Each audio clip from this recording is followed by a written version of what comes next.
Welcome back, folks. This is Texas Tales, the official podcast of Texas Saltwater Fishing Magazine. I am your host, Joshua Shive, and I have my co host with me, James Kossab. James, how was the week going, bud? Pretty good. Second time there was killer. No, behind the scenes technical difficulties are awesome. No, it was good. We finished up dove season. I think it ends technically tomorrow, but I went ahead and did my last dove hunt of the year.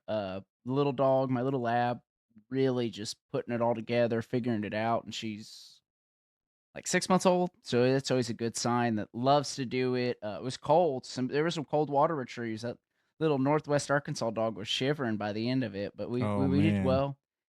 And then I found out I'm doing the Texas Water Safari, so I'm very excited for that. What about you? Well, it was just a week with family and friends.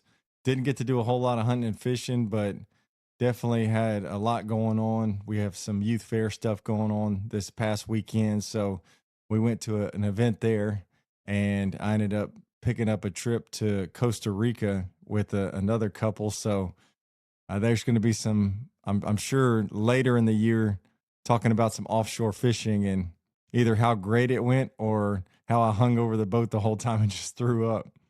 So Have you ever been offshore before? one time, and How'd it go? the one time I did go, we went about 50 miles offshore. We hooked up to an oil rig, and the fishing was wonderful. But from the time that I got out there to the time that I left, I threw up the entire time. And it was such a terrible experience. I vowed to never do it again. So we will see. It's so funny. The most devout fisherman I can think, and you're in this category as well. I literally like half of them I know like cannot go offshore, and it makes me laugh so hard. I know some guys that can't do the kayaks offshore. Like I know a guy that fishes out of Bolivar, great fishing guide. And I told him I was like, "Hey, I'm going to be in the area. I'll bring my kayaks. Let's go offshore." He's like, he's like, "I won't do it. I literally won't." Oh my gosh. Yeah, I'm hopeful. It's not as far offshore as you would think, so it's not like going 50 miles out or anything like that. So I'm curious to see. And then I had a buddy that went last year, and he showed me pictures of the waves and stuff like that, and it didn't look bad. So I'm very hopeful for that, and I'm kind of hopeful that my I'll call it vertigo or whatever it is, the seasickness that's within me has kind of left as I've gotten older. So I'm hopeful for that. So the Texas, say it again, Water the safari. Texas water The bat safari. Tell me about as they that. advertise it, the baddest canoe race in the world. It's I think it's 260 miles if I'm not mistaken, and it's from my alma mater at Texas State all the way down to Seadrift, and you actually go out to the little not quite to, I guess, the barrier island, but one of the little joint islands out there's a finish line. And kind of from the general surveillance I've done, what people have said is that last stretch when you hit Seadrift after being in a canoe for about 3 or 4 days, it is just one of the worst experiences humanly possible. And they said that the water starts coming over, you're starting to fight wind all of a sudden, and you lose current. Everybody's told me that's the hell part of the trip, if you will. Oh man. And then the other thing is you're not. I mean, you can sleep, but the vision is you would keep that as minimal as possible. So then you have that war of attrition of more or less 3 days of kind of just trying to go. But now I've tried to put a crew together to do this year, and it kind of fell apart. I had a couple people give me maybes, and then it was nobody would commit firm enough where I felt comfortable. Like, all right, let's genuinely prepare for this. Right. And then my brother's like, "Hey, have you ever heard of this?" I'm like, "Yes, I have." He's like, "We got a guy that needs 2 people. I'm in. Are you in?" I couldn't believe he said yes. So yeah, I'm the easiest yes in the world. So let's go. Oh, that's freaking awesome. And so now, when you were saying that it's a 3-day event and you're on that canoe for the entire 3 days, so if you're really taking it serious, you're on the canoe for the entire 3 days. They have some rules I was just reading where it's like you're not supposed to be like further than 20 to 30 feet from the boat at any time. Wow. That seems I'd like imagine, a lot.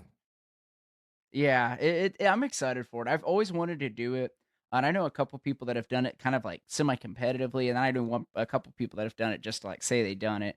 And the general vibe I get from everybody is the paddling's really not bad. It's, you mostly have a current for a pretty good ways. Everybody says um, once you get kind of between that stretch of like Cuero to Victoria, the water gets slow. But everything else they said is pretty fast moving. That you make really good time. It's just a matter of sitting in the stupid canoe I that long. know. That's the hard part. I think that's what get me because just sitting for that long oh, that would tear my back up.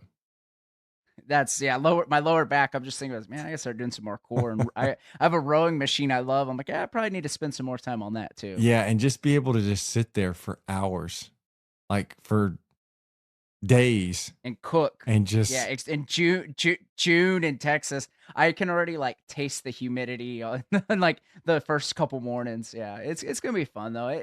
It's something I've always wanted to do, just to say I've done it, right. and I'm like, all right, it'll be something. No matter how far I go to fish, I'll never in my kayak. I'll never go that far, so I always have that in my back pocket. Yeah, I definitely enjoy being in a kayak. I cannot say that I would ever participate, but I will stand at the bank and cheer you on, no doubt. So, It was so funny. One of the my father in law was telling him about it, and he just looked at me and goes, "Why?" And I was like, you know, I can tell you it sounds neat, tell you everything. I'm just gonna say I don't know. It just sounds funny. It was so funny. He just looked at me. He's like, "A canoe race." He's like, "Are you competitive about your canoeing abilities? What's going on?" I was like, "It just sounds interesting, and it's something that's kind of hard, kind of neat, and it'd be to me." I've always had the vision, which was funny. I was just talking to a friend of mine. It's a fishing guide about this today of having the vision to run from Brownsville to Louisiana and just kind of get to see the transition to the coast. And obviously, this is like the latitude version of that longitude thing I right. want to do. But it's kind of a cool way to kind of get to see that's the waters at Texas State in San Marcos. I don't know if you've ever seen it. It's just gorgeous, crystal clear. It's one of the only areas in Texas that has native rice, and so that's always like really unique. And it's just like the most pristine area. And then it's kind of funny. I fish sea drift quite a bit. That's not exactly how I would describe it, and No. so it's cool to see that transition and kind of seeing like from hill country to literal like coastal plains. Yeah, it's definitely a big transition, and it's one of those things where when I think about going hunting in Colorado and being in the mountains and being in a tent, being horseback and all these different things where someone will go, why?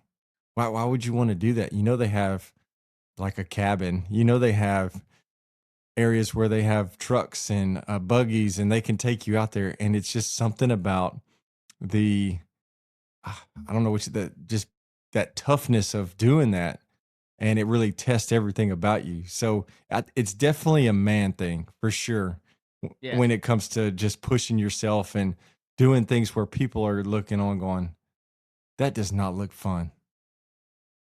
Well, it's so irrational too. It's such a like silly thing where like if right now you're like, I bet you I could beat you in a canoe race from San Marcos Sea Drift, I'd probably like, yeah, maybe I don't know. Yeah, it's like I would never like fight you on that. But it's kind of cool when it gets really formalized into a competition, and it's neat to me because it's an older group of guys, which is it's kind of weird to like a bunch of dads wanting to do it.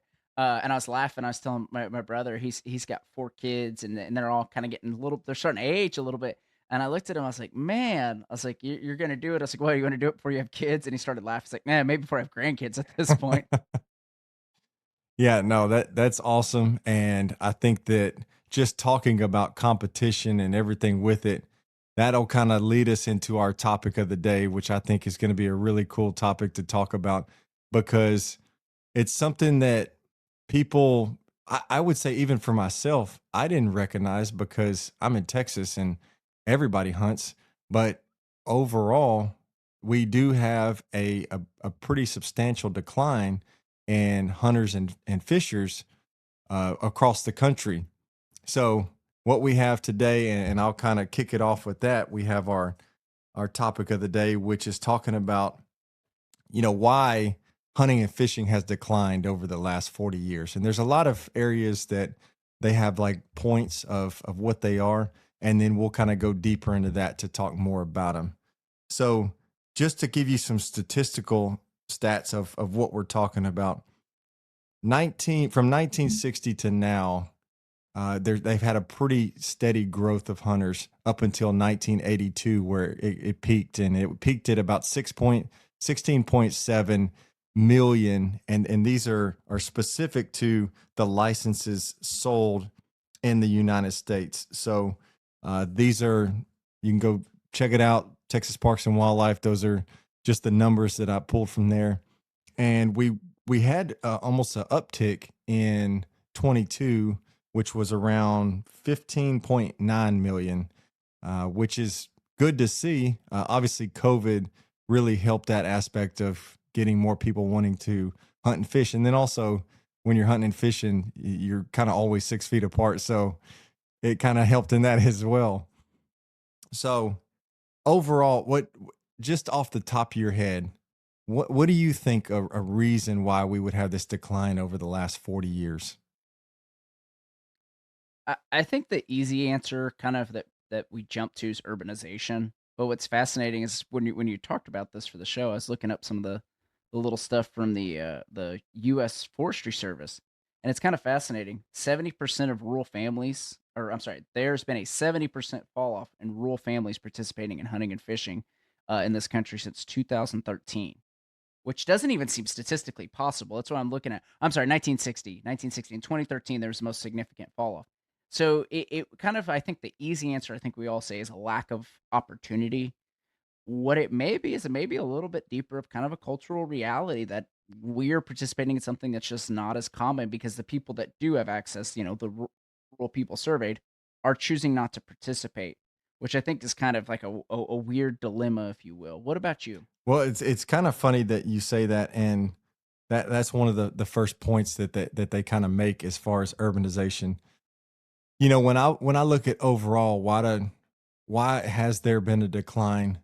I think that first thing that comes to my head is cost. I think cost is a big aspect where I do a lot of hunting and fishing, and it is a very expensive hobby, and that's if you want to call it a hobby. And All that free meat, I though. mean, that $3,000 a pound, you can't beat it. So, but if when you think about all these different factors, everything plays a part in each individual family's kind of view of, is it worth us going hunting or participating? And then as the generations go by, you kind of start losing that. And really, a lot of people, if they don't have someone in their household that is an avid hunter, if there's someone who's maybe hunted in their life, that next generation's probably not going to participate. If it's an avid hunter who really takes pride in hunting and fishing, those families, you will probably lead a few of them to that next generation to where they're going to keep doing that. But for the most part, if you're not just overly excited about it, it's going to die with your generation. So, to your point, urbanization. So, as the population has shifted from rural to urban areas, fewer people have direct exposure to hunting as a lifestyle or a tradition. And I think that's a huge point where land is not as readily available as it was, shit, even 20 years ago. And I don't know if you have any like deer lease stories where, when I was 14, 13, 14, 15 years old, you could get a deer lease for $800, and there would be, six or seven of us on a 1,200 acre deer lease. And that was pretty common. What about you? Well, it's interesting too, looking through the data that the average age of the hunters 43 and a half, meaning that they likely have kids that wouldn't be purchasing license yet, even if they're participating with, dad or mom. So there may be a little bit of lapse in the data right now that like it just hasn't caught up to the cultural reality that there may be an uptick generationally coming that we just don't see because the kids are too little right now. But you talk about the urbanization, and like I said, I don't think that's the end all be all, but that's certainly a factor. Opportunity always is. And you talk about the deer lease thing. It's not wasn't me, but somebody I knew hunted a place for years in Kerrville, and the older husband and wife passed away or were passing away, and they left the land. The kids sold it, and it was turned into a neighborhood slash an airport in Kerrville. And it was so crazy to me though to think they were talking about driving through the neighborhood. The friend of mine was being like, "Oh yeah, I shot my first black buck right over here. I shot." It's just like a that has to be such a surreal feeling, and not experiencing, but just talking to it gave me chills. I'm like, that's crazy to even think like how how extreme that is. That Timmy's on the swing set over there, and he's literally like I said, "Oh, I shot my first axis here. I shot my first black buck over there." It- I can't imagine that. and you're going to see that more and more as the generations pass and as just society kind of takes and it's already taken over the Kerrville and that whole San Antonio. As it grows, it's pushing outward, so you're seeing that more and more.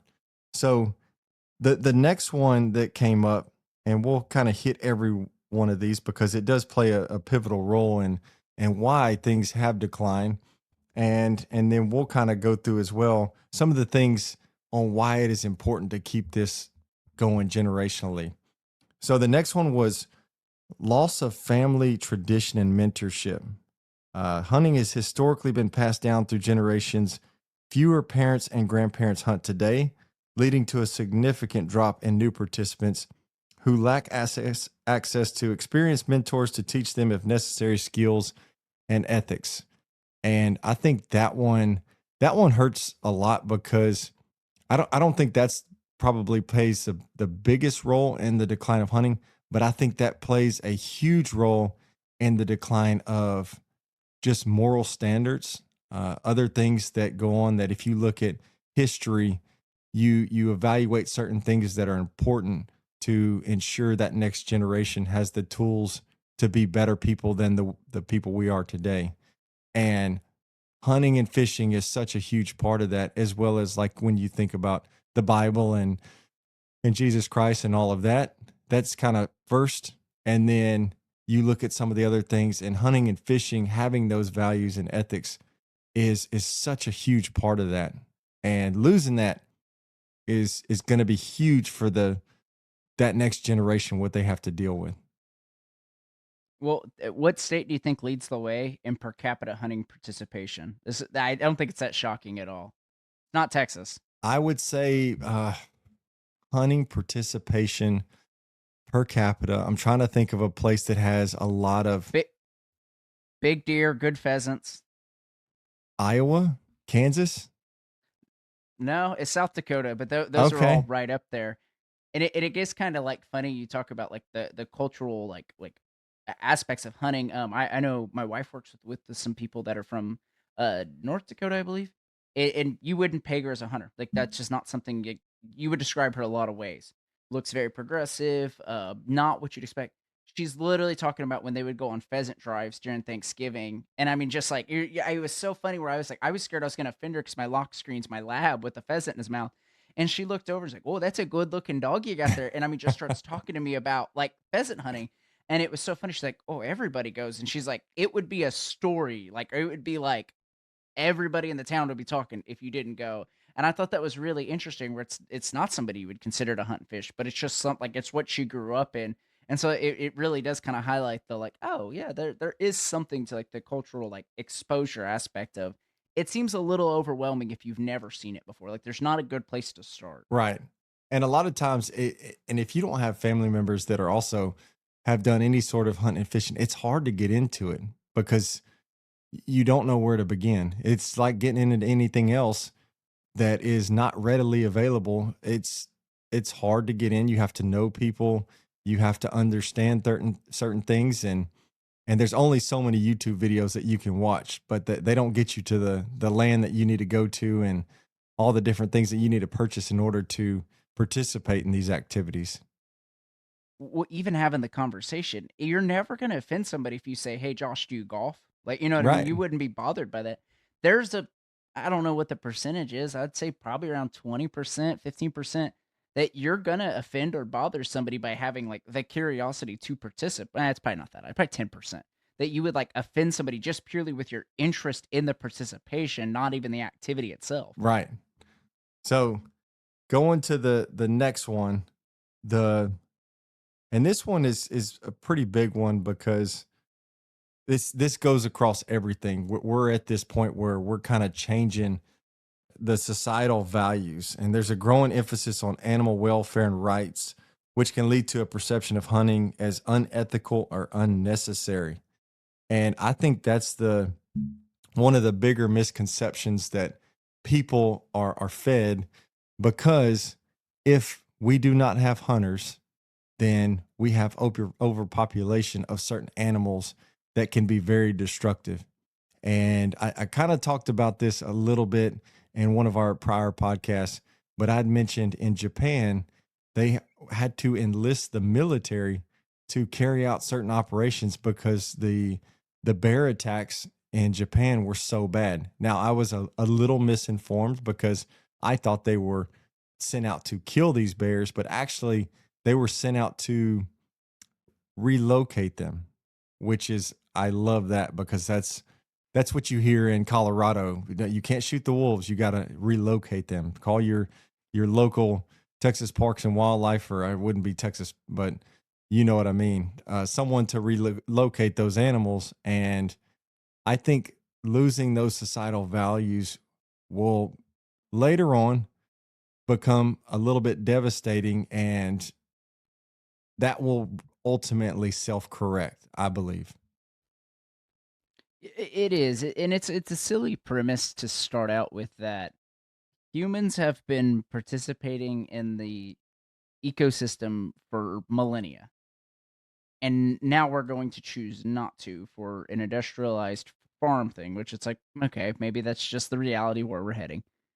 But to then act as if removing the human presence, which has, we all agree, has existed for this insane amount of time, it is sustainable in an ever shrinking environment and habitat. Like it's just it's a silly proposition where we'll all recognize that habitat shrinking, but the answer is to remove hunters. Where it's like, yeah, I don't know that that is the right thing. And if you want to protect habitat, get some people that really are invested in the stake of that land. Now, do you think a lot of it's because of some of the propaganda that you see, some of the stuff that where, you know, animals have souls and the silly Honestly, no. stuff? I don't think that that's that effective. You know what I think the biggest problem in the hunting world is ourselves, honestly. I think that it comes more internally than it really ever does externally. Like I don't think PETA is particularly effective. Like I don't think that it resonates with most people because it's most people consume some type of animal product, even if they don't eat meat per se. What I think is very harmful to hunters, I think it's two things. I think one, hunters are typically very insular, and I'll be the first to admit I'm just as guilty of this. If somebody reached out and said, James, I want to hunt public land on Texas quail and chaparral, get me started, I would say, great, go sign up and you'll figure it out the same way we all did. And that's probably not the right approach. It's very short sighted, being honest. But then there's the other side where I do think it's a little bit of the content where it's like it's kind of over glamorized, it's over excitable. And then the flip side is it's kind of all like hinged on like the premise of success, I guess. Right. And so I think that sometimes like like I think I think we had talked about this before. The conversation of I shoot trophy deer, that's a great thing. You should want me shooting the oldest, most mature male out of any group. Like that's just like arbitrarily a good thing by harvest standards. Right. So I think that conversation's okay. I do think sometimes we get it's hard to really even categorize, I guess. But I've seen it. I don't know necessarily I can describe it. Where you know it when you're around it with like hunters, where it's like, I don't feel like you appreciate this. I don't feel like you respect this, and I feel like you're kind of giving us a bad name. That's an interesting point. And I I would say I can agree with you on a lot of things, and I think that I hunt the group of guys that I hunt with. Everyone is so helpful, and they want other people to succeed. And then I know a lot of people who are very selfish when it comes to hunting, and they are very selfish when it comes into giving up information about hunting, which is unfortunate because some people that may be the only source that they have available, and you're not willing to give that information. So I do agree with you that that can definitely be something for hunters and fishermen and women, because we do tend to be a little bit selfish, and I think that's probably the American in us. That's just how we are. So I can definitely see that. That's a good point. So the next one I've got is aging hunter population. A large segment of current hunting population are baby boomers who are aging out of the sport. I don't know about that one. What do you think? I don't agree. I feel like there's a lot of people generation that fit kind of in between our category. I think between you and mine age, like that's very common. And I felt like like there was the meat eater effect for sure where it was funny. Everybody like that I knew locally wanted to become a mountain man after they saw meat eater. It's like I gotta go shoot an elk. Like that is the only way. I really do think it's a little cultural. What I think is kind of interesting is we're talking about like the women participation last week or 2 weeks ago, and I really do think that we are kind of in an era where we're transitioning to I think more of a middle aged hunter instead of a young or an old hunter. So I think it's really hard to calculate because that population isn't for sure to have kids. So you don't see the impact of their participation statistically as much as you one time did. Right. So I think for me, I look at it as I don't necessarily agree with that we're having such a big decline because of the most of the hunters were baby boomers.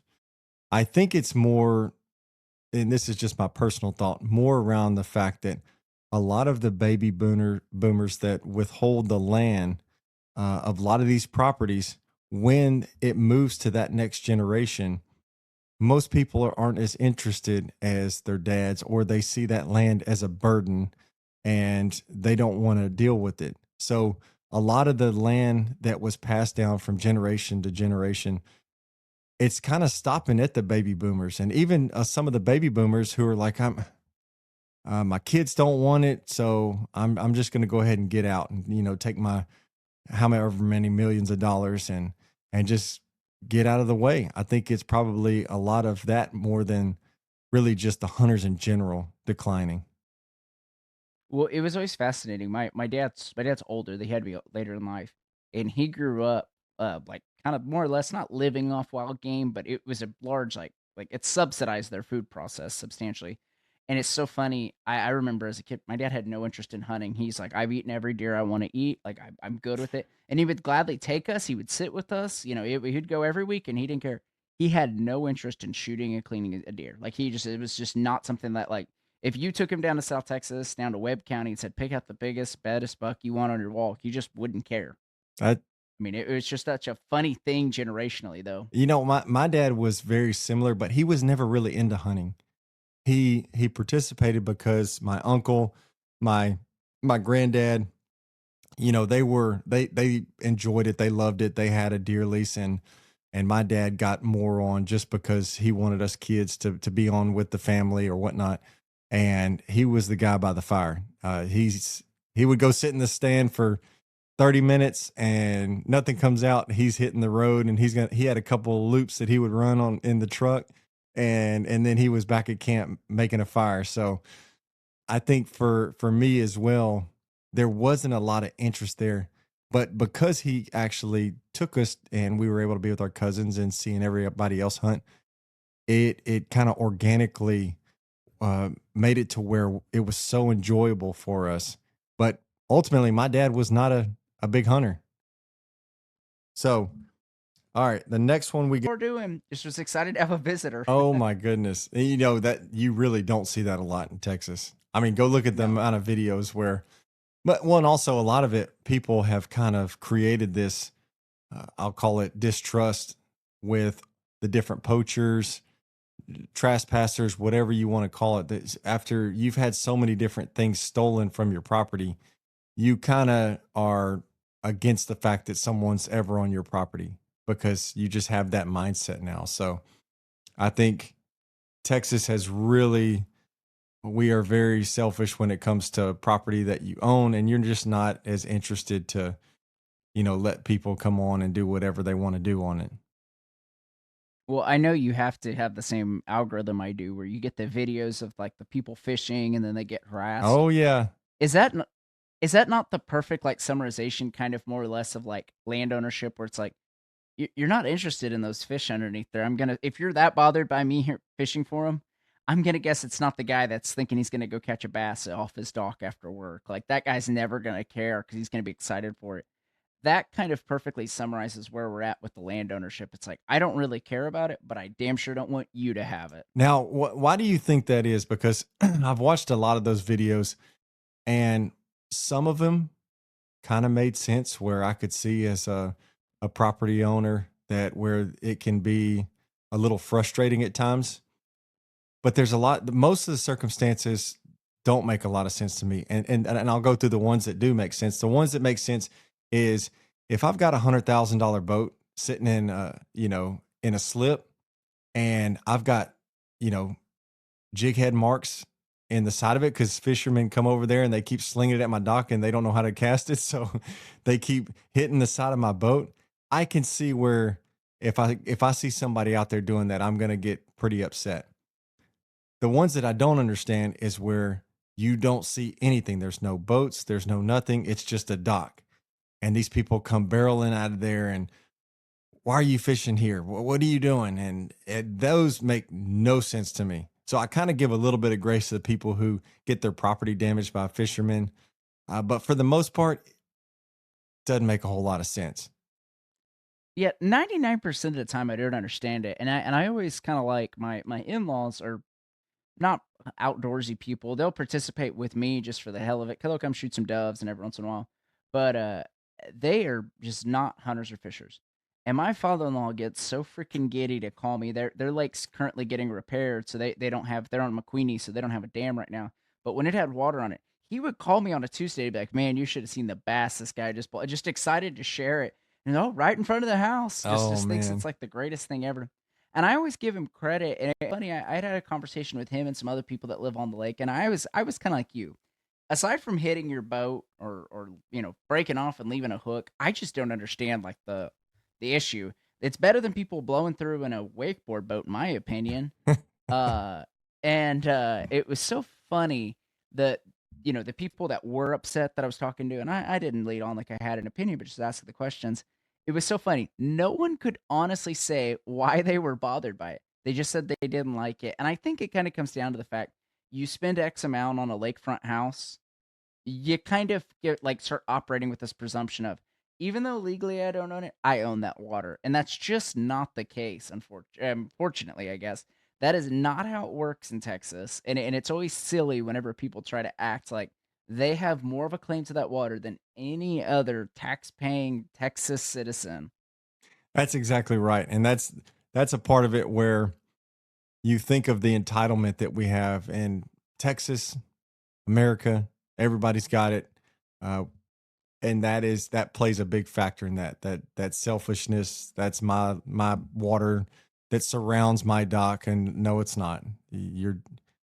I own just as much as you own, and that's just the way it is, unfortunately.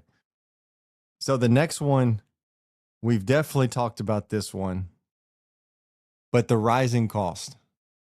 And I think this is an interesting one to unpack because most people feel like you need all these extremities to go hunting and fishing.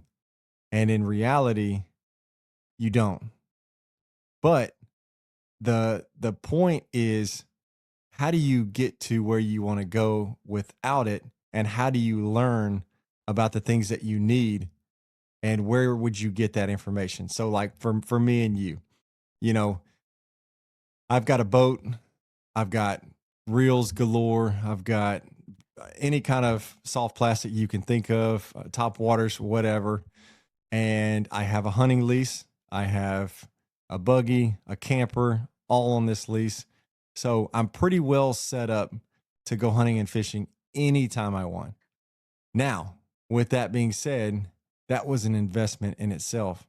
So when I first got the lease in Junction and we started going through all the cost, you got to have a deer stand, you got to have a deer feeder. All right. So there's almost $1,500 right there. Now, okay, where are we going to stay? We're going to sleep in a tent. Well, I've got a family of four. My wife doesn't necessarily want to sleep on the ground. So, okay, I need to go get a camper. And a good camper, good cheap camper is going to run you from 15 to $20,000. Right there. We're already over 20 grand into it. And then, oh, you need some way to drive around the property because it's 4,000 acres. So how are you going to do that? Well, you can get a four wheeler. Well, that's only going to fit two people. So I need something bigger than that. All right, I'm going to need some sort of buggy. And the cheapest is probably going to run you between ten to $15,000.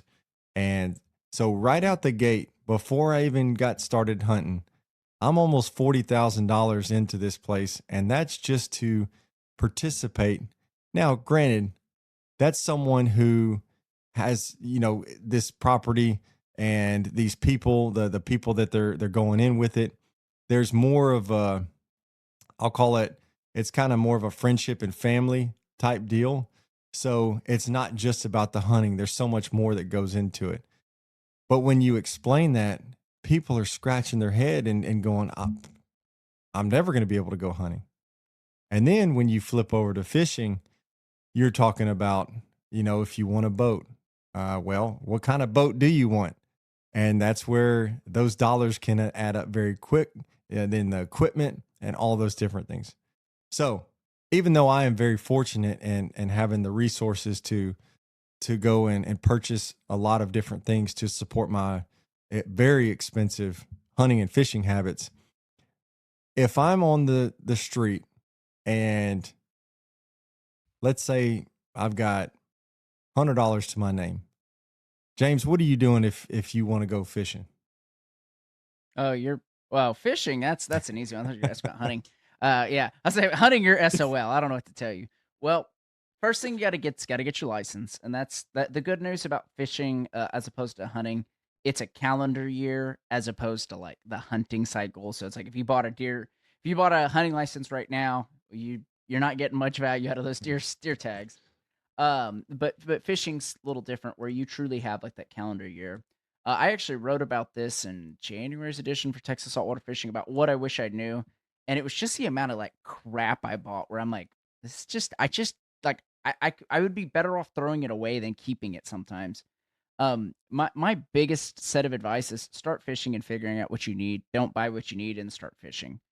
Um, get cheap combinations. There's nothing wrong with them. I think I don't like going cheap rods or cheaper rods. I guess I go get like the Waterloo Phantom. It's a budget series. I think it's like $120. And you'll notice the difference there. Reels, I am not above throwing a Shimano CNN on that are like 25-30 bucks because my wife will dunk it. Inevitably, she will give it a saltwater baptism. And I would much rather her do that to one of those little CNNs that if it craps out tomorrow, we'll just go pick up two on the way home. But yeah, that's the cheapest way to get in with fishing. With hunting, I was actually going to say one of the biggest pieces of advice I'd give to people is talk to landowners about shooting does. That's like one of the easiest ways. Don't talk to outfitters. Don't message Joe Blow's outfitting service on Facebook saying you want a free deer hunt. They're never that's not how that works because that's not in his Right. interest. You can almost always get, and especially with these counties starting to expand that don't have MLD tags, which are those management tags that people can now just participate with the general license tag to harvest a doe. I would imagine unless you had some like pretty hardcore hunters or pretty, people that are going to be like us sitting regularly, anybody's going to care that you want to go harvest a doe. I mean, I really just don't think, I think it's an unintrusive way to get an opportunity to meet and kind of figure out if that is your thing you want to make that bigger investment in. Yeah, I think a lot of times, and just like you said, it depends on the type of hunting you're trying to do. I know a lot of landowners, especially farmers, where if you're going around and you see 1,000 geese in a property, and it looks like something that's harvested for, not an area that's set up specifically to draw the geese, but if it's an actual cropland, 9 times out of 10, if you go talk to that landowner, it is his pleasure for you to go out there and get rid of as many of those geese as you can possibly.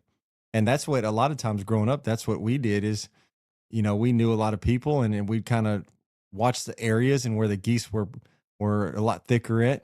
We'd go talk to the landowners and we would set up and go at it. So that was pretty cheap hunting, and you're not always going to be able to, be that lucky to get a property like that as well as to find it.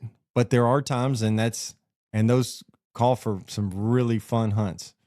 And then for the fishing side, I will say, and I tested this theory because I always wanted to.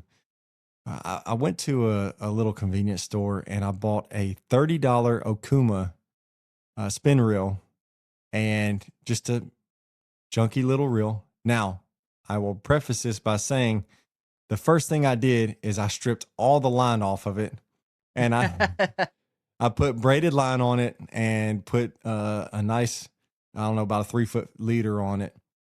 And so that was the first thing I did. So the rod and reel in itself, I have probably caught, and I bought this maybe 6 months or so ago. I've probably pulled in 15 to 20 redfish, some of them over 25.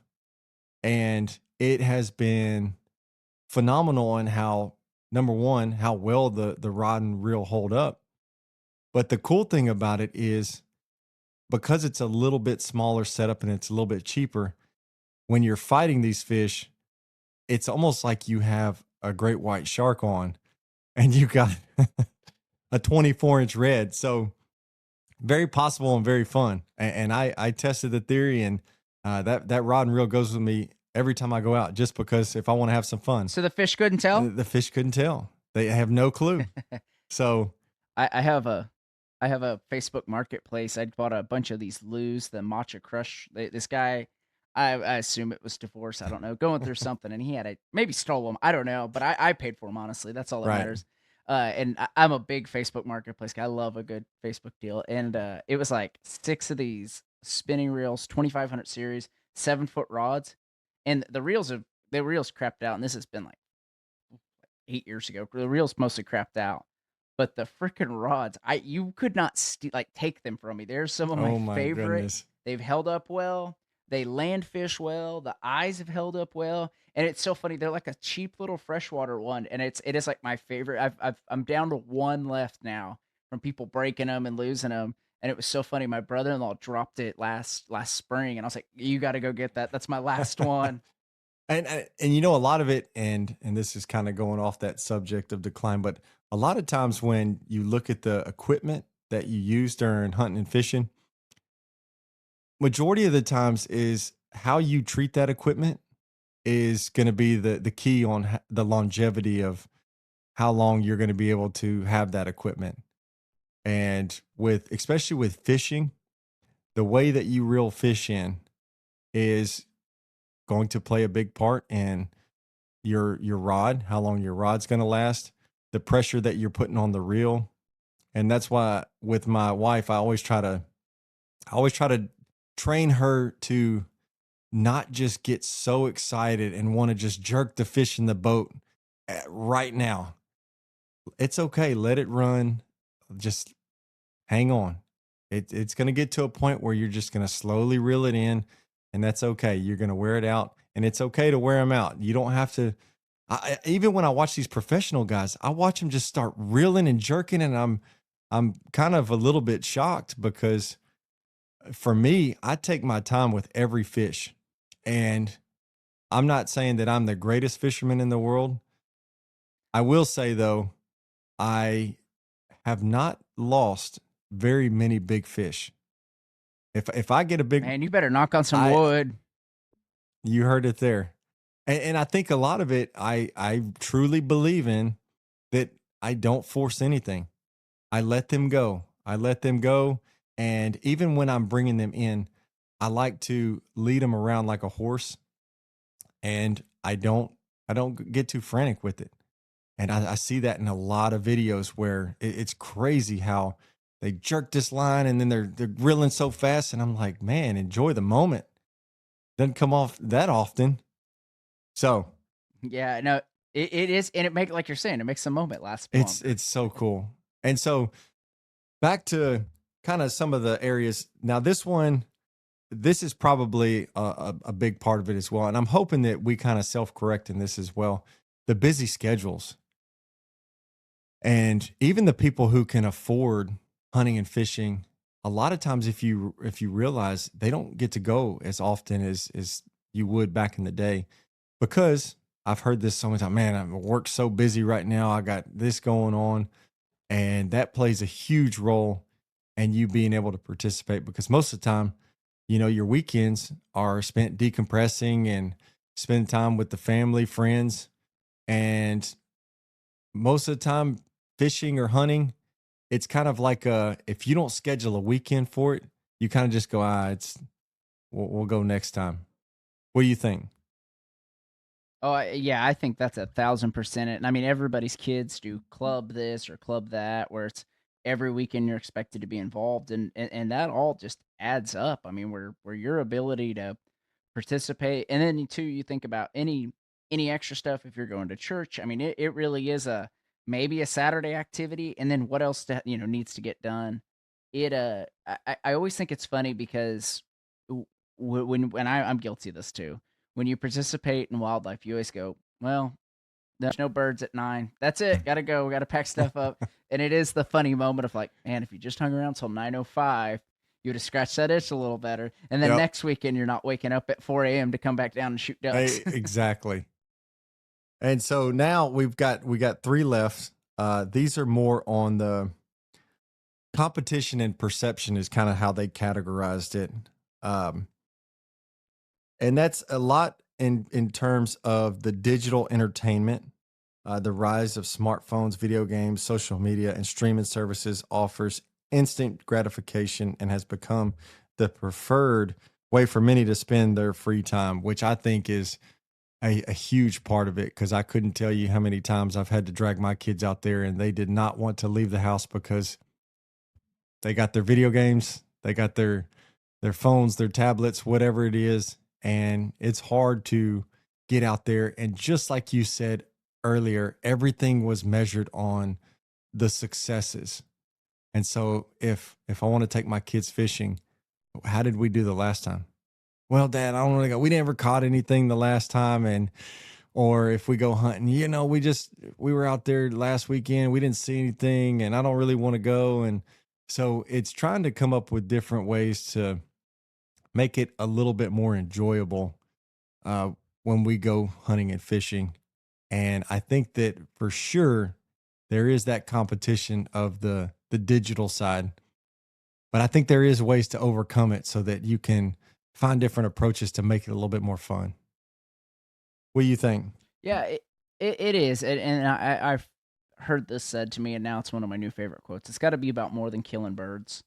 And I think that's very true. And I think that sometimes I have a lot of nieces and nephews who take hunting, and it's hard sometimes because the reality of taking little ones hunting isn't the reality of like, we're out here to kill big bucks. Sometimes it's just about sitting there and being loud in the blinds. And I've seen some old men that were like real deal hunters take it so much better than you could hear them in the blind walking up, dropping binoculars and stuff. And I kind of like I saw that moment. I was like, huh, like I know that guy would love nothing more than just to, it's a cold front. He wants to shoot a big deer. And I think even about some of the guys that would take me, and we hunted a little place down the road, and that my brother wanted to kill, big 11 point, and the older guys would be like, "Man, he can come sit with me," and I know I was loud and talking and excited to be there. It really does have to be that it's got to be about more than killing birds, where you can sit there and enjoy it, and maybe introduce. It's the same thing like training the little dog, where it's like introduce a little bit of structure, but if she wants to run and swim in the water for a second, that's part of doing business. Yeah, and a lot of times, like you said, having fun in the blind is such a memorable moment. And I know we get very agitated because we understand, deer can hear you. What could potentially have come out if we weren't so loud?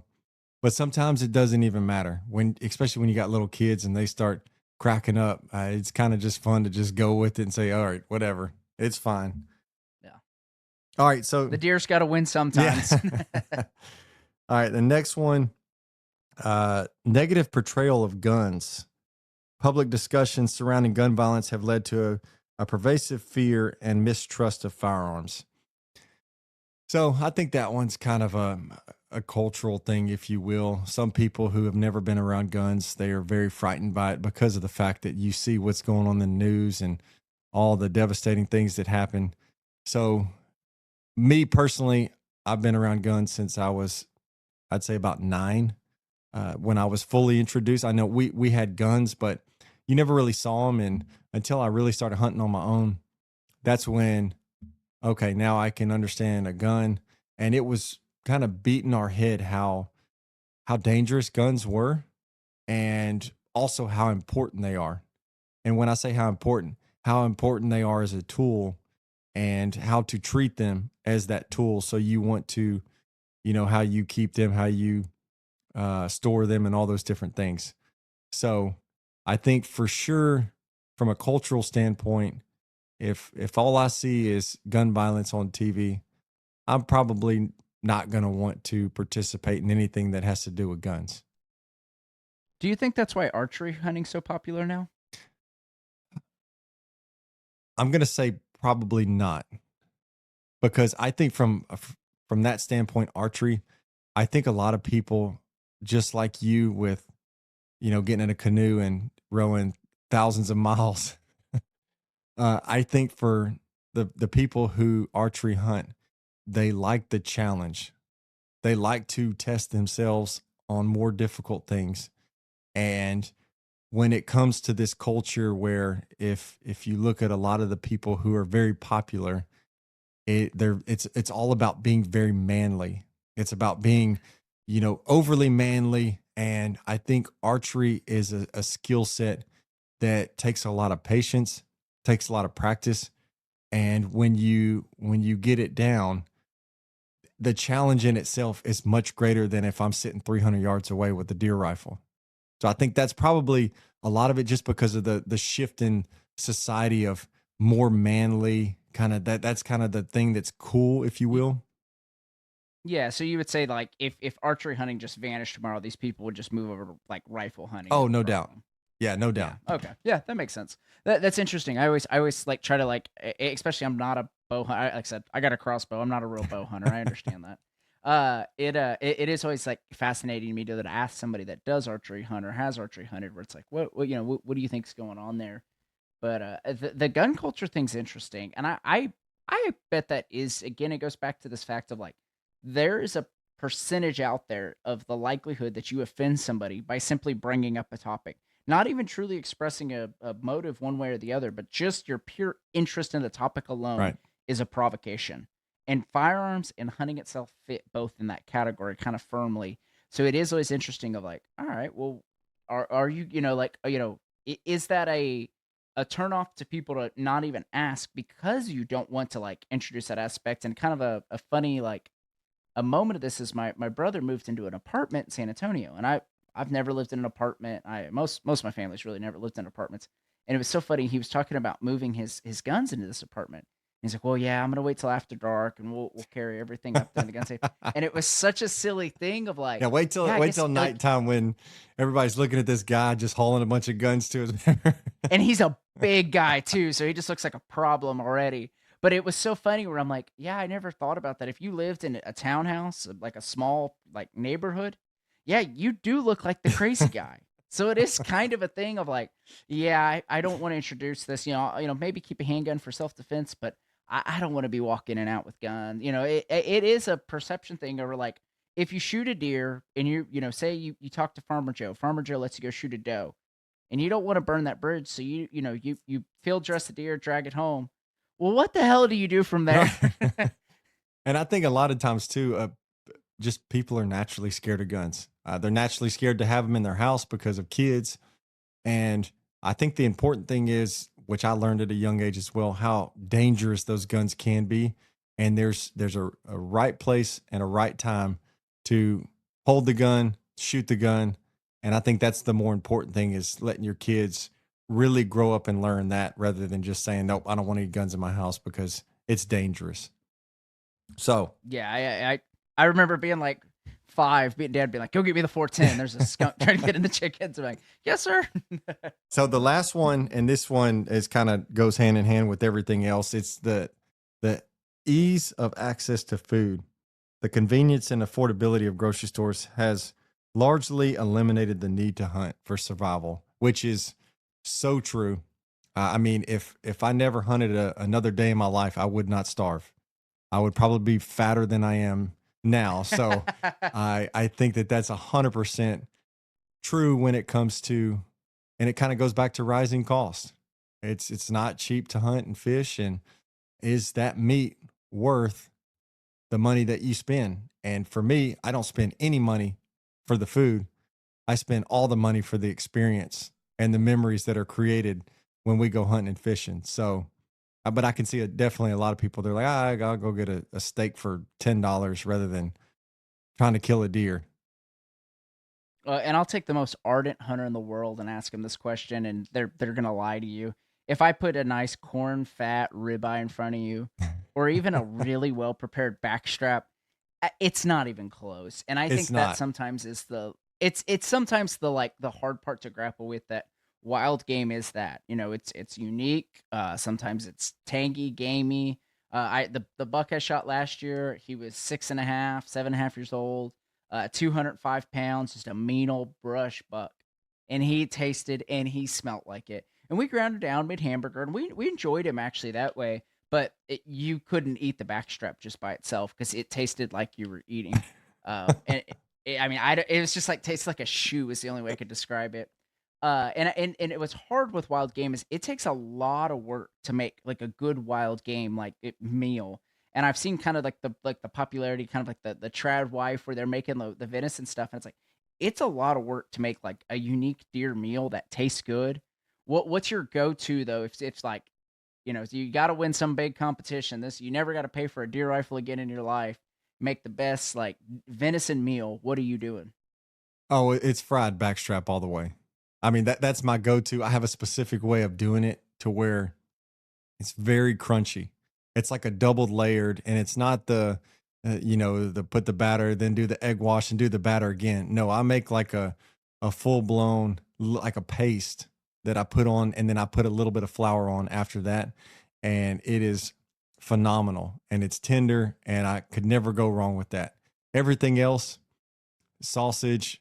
There's a reason why I do 50% brisket in my hamburger meat because I want it to taste as much like beef as possible. So, Cow.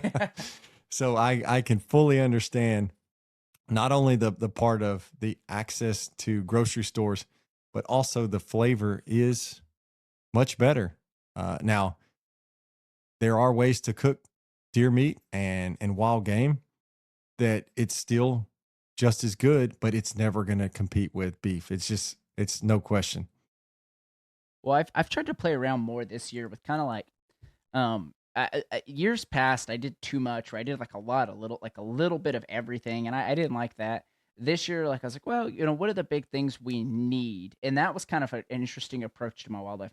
We obviously use hamburger meat. And we've talked about that in episodes past. It's just so versatile. But the other thing is I wanted a substitute for lunch meat because I really do think like modern day lunch meat is just it's poison in a lot of ways. And I love Oscar Mayer like bologna and salami. I grew up on it. Right. But I do think that it is some pretty bad stuff long term. And so I was like, well, I want to try to supplement our lunch meat. And so found a good salami recipe. I found a nitrate free seasoning, or it's like a natural nitrate from cherry powder in the meat. It's a really unique seasoning mix.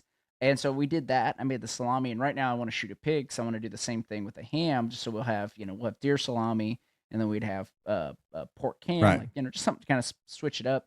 But it's so funny, like I like that approach a little bit of like, what are the foods we just kind of need? Like lunch meat's lunch meat's lunch meat. Let's be real.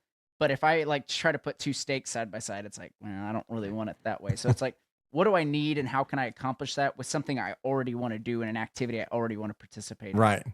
So, last question, and this kind of goes, we've talked a lot about the decline in hunting and fishing, and I'll kick it off on my thoughts, and then I'll throw it over to you to see your thoughts. So the next question would be, so because there is a huge decline in hunting and fishing, how do you kind of be what's the word for it? Just kind of be a beacon of helping in turning that around to where more people are starting to participate. And one of the things, a couple of things that I think of right off the top of my head is everybody plays a role. And it's not just me, it's not just you, it's everybody plays a role. People who have access to land, people who have access to information, anything in between. The more you share to kids nowadays, the more interest and the more, I'll call it, a lot easier for them to start getting into those practices. And I think that the biggest thing to really turn this around for the next generation is kind of making hunting and fishing cool again. When when you think about, We got to make shirts now. you got to make shirts, and you got to make it to where when people open up their phones, there's these cool ass videos of people hunting and fishing, which I think we're kind of getting there. I mean, you go online, there's some really talented people with, filming videos and doing the editing and all that kind of stuff. But when you start to get a younger generation where they see something as cool, and I don't know if it was the same for you, but when we were younger, we would brag about, what kind of buck we shot. We'd brag about where we hunted. We'd brag about the fish, the big fish that we caught. And just the other day, I had an experience which I was pretty excited about. My son, he was outside playing with the neighbors and some other buddies that came over, and he's 8, and they were talking about his deer, and they were kind of doing this kind of braggadocious, if you will. Oh, I killed an 11 pointer. The other kid's like, no, you didn't. And he's like, Dad, did I kill the 11 pointer? I'm like, yes, you did. And they're like, oh, no way. Let me see it. And so it was kind of a cool moment where you see that, hey, that's a cool thing. And now I'm excited to go do more of that. Yeah, it means something, and it's cool that like that there's something to a primal thing that even a little kid, two three little boys sitting there talking, still know what it means to like harvest a deer, catch a big fish. There is something that is connected to our DNA. And if you disagree with me, let's go hook up on a big red fish and you try to fight the smile and the excitement. It's just it's ingrained in us that that is a good activity. And so like I said, I harken back on this probably too much, but it really is take somebody hunting and fishing and let them experience it because I almost guarantee you, just short of catastrophic failure, world ending terribleness, they're gonna have a good time. Even if you don't catch fish, even if you don't shoot deer, even if you don't see much. And I think a little bit as being like a steward of wildlife where it's, hey, well, that's a woodpecker, that's a blah blah blah, oh, that's a cottonwood, that's a pecan tree, just even the small stuff of being able to kind of like immerse somebody else and to kind of get an experience and being willing to share it is so important and not being insular. Like that is just like I think that is where it all kind of begins and ends where I'm not asking for you to take somebody to go shoot a 200-inch deer, but at least let him sit in the blind while you go shoot him. Yeah, no, I think that is, a major things that will help just kind of curve that generational growth of our next generation of hunters and fishers. And, I really enjoyed this conversation. And I think that, as we progress more and more conversations on all things hunting and fishing, and these are things that me and you love to do. So I can't wait to do that. And we got some really good guests coming up as well. So I'm really looking forward to that as well, to get just to know more people around the Texas coast and really all across the country. So, James, enjoyed it, and we'll see you next time. Sir.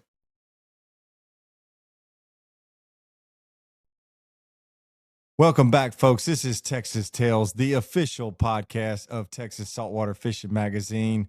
I am your host, Joshua Shive, and I have my co host with me, James Cossib. James, how's your week been, bud?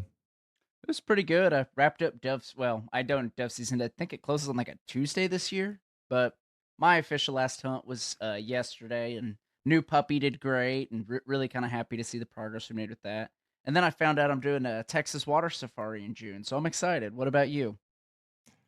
Man, it's been a busy week at the house. I wouldn't say that I got to do a whole lot of hunting and fishing, but I did have some fun with the family, did some youth fair events and stuff like that.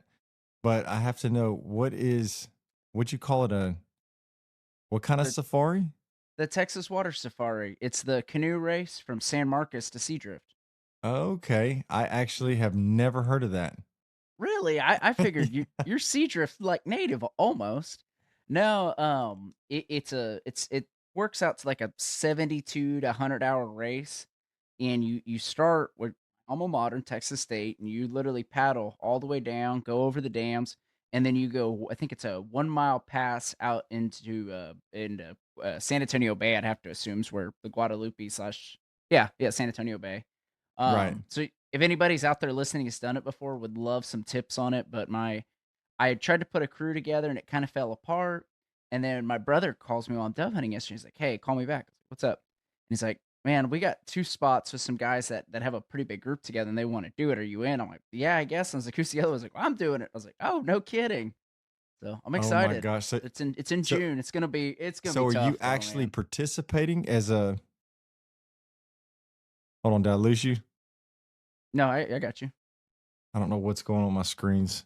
I'll cut Hold the on. time. I'll document Oh my gosh. it. Hold on.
Can you hear me, James?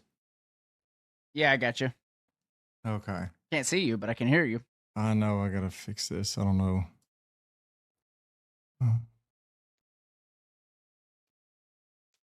I gotta kill the recording.